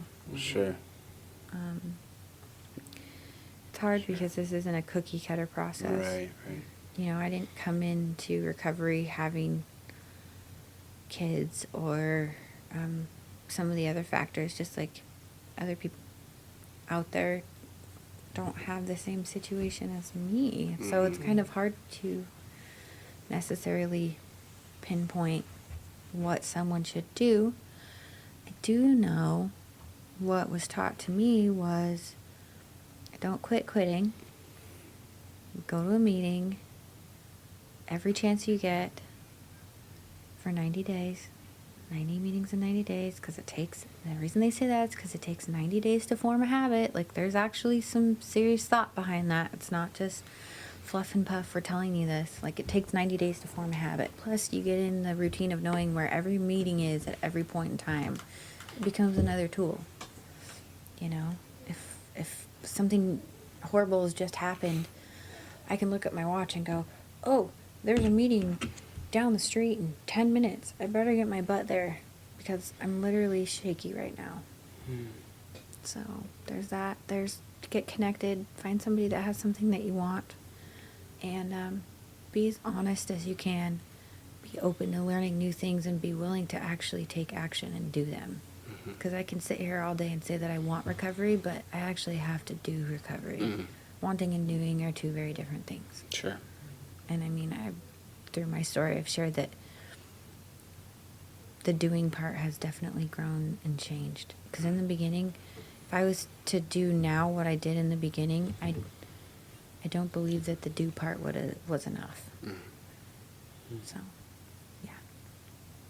Well, Heidi, thank you so much for kind of sharing your story with us. Congrats on having 10 years now and getting it together pretty early, 20 years old. That's impressive, really.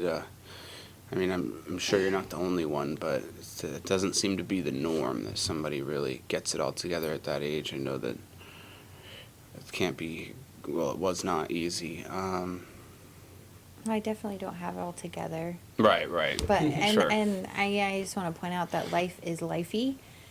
And, like, that's, like I said in the beginning, that my addiction doesn't define who I am today. I have way more facets to who I am. Because I do interact with more than just the recovery community today. So, I mean, I also do some nonprofit stuff. So, yeah, just throwing that out there. Yeah, so I guess before we wrap up, it sounds kind of like, when did addiction somewhat stop defining your life? Because it sounds like in the first, even maybe few years, it kind of did, and it probably needed to, for you to really address what was going on. Because maybe it didn't define your life, but it was consuming your life. I mean, right? Your addiction was consuming it. And honestly, in all fairness, my recovery had to consume my life for the first few years too. I started to notice it at about 3 years of your recovery, but I didn't actually step out into the world of there might actually be something more to me than just addiction at about age 7. Trying to handle your disease, right? Yeah, about age 7 of my recovery when life got really bad. Yeah. in recovery. Right. Yeah. You know. So Makes sense. I'm like, oh no, Yeah. there's Because more. because I think maybe this is somewhat of a. As we've heard it before, people are like, oh, if I like, and yeah, the number one thing is when you're entering your recovery, is like, I need to not do drugs or alcohol. I need to not do drugs or alcohol. However, that can't be the one and only thing one does, because as we've heard before, it was something like this. It's like, what do you do? What do you got when you sober up a horse thief? You just have a sober horse thief. You got to learn to stop being a horse thief. Well, Like, you got to learn to live, right? Right, and that's actually a big part that I believe some people miss is the 12 steps. Step 6 and 7 are all about that. Learning to Are live, all right? about learning about your character defects. It's like, so and now your what, right? shortcomings. Yeah. What's actually what's some things that you need to work on? Sure. And some people work on those and some people don't. And it's not necessarily that they work on them, but they allow their higher power to work on them. And that's kind of getting into that step. But Sure.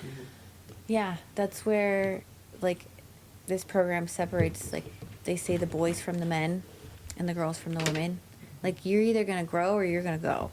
Sure. And I can only speak for me. Personally, I feel that simply abstinence is not enough for me today. Some people, it is enough. For me, not so much. And so, that's kind of where that line, because there really are people that's it. They just want to abstain from use. But there's that other piece is if you live dirty long enough, if you're clean and you live dirty, eventually you're not going to be clean anymore. Sure. So living dirty doesn't really work when you're trying to be clean. Right. A lot of these little, like, sayings have... It's metaphors. The backstories are different. Yeah. So... Yeah, because it sounds like you were plugged into your recovery, and I'd say more than abstinence at the 7-year point.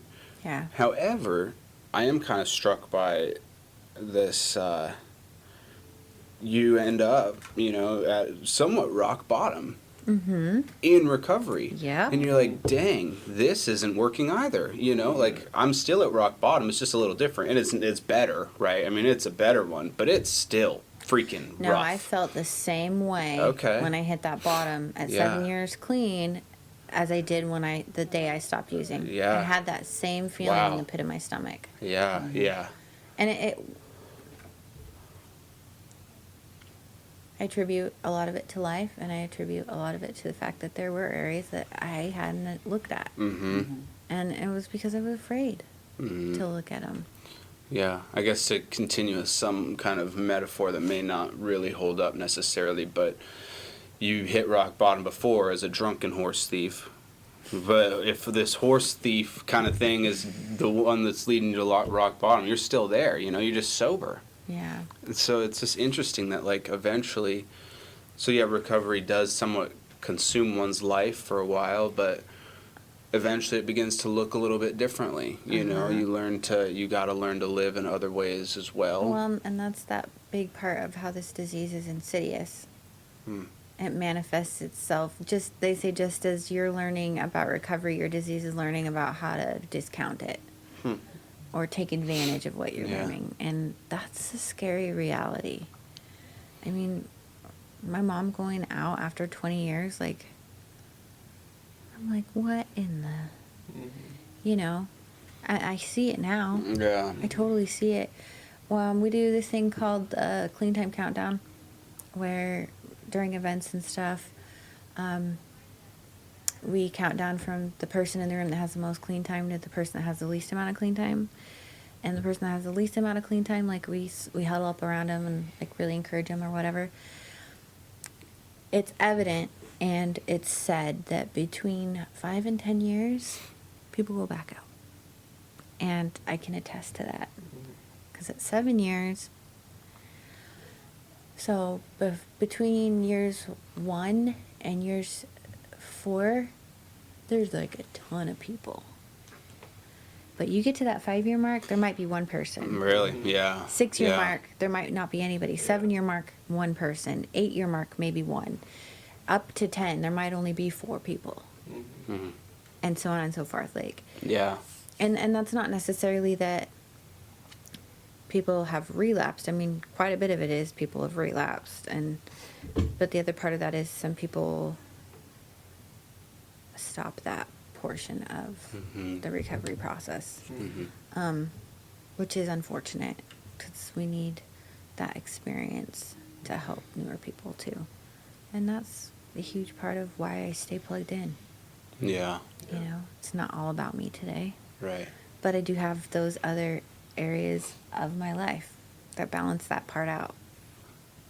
That's interesting. It is. It is. It's like that abstaining doesn't necessarily do it for you, but also like being consumed because you were like pretty well consumed by your recovery, and it still was like, so there's like a balance between, you know, letting it somewhat, you know, really be a role in your life, but also, as you've said, you know, it's multidimensional at this point. You know, there are more dimensions to you than just your, you know, addiction. So, I mean, and in other ways, you know, maybe it just works a little bit differently for other people. But however, as you've pointed out, you know, the disease is right when you think you maybe fully have it licked is when it's when it's a problem. So, yeah, interesting questions to think about. So thank you so much for sharing, you know, what's really been a long road of recovery, you know, at this point, 10 Thanks, years. guys. So thank you so much. This is Heidi's story here with Eric and Aaron and Coburn, you and I for the Kenai.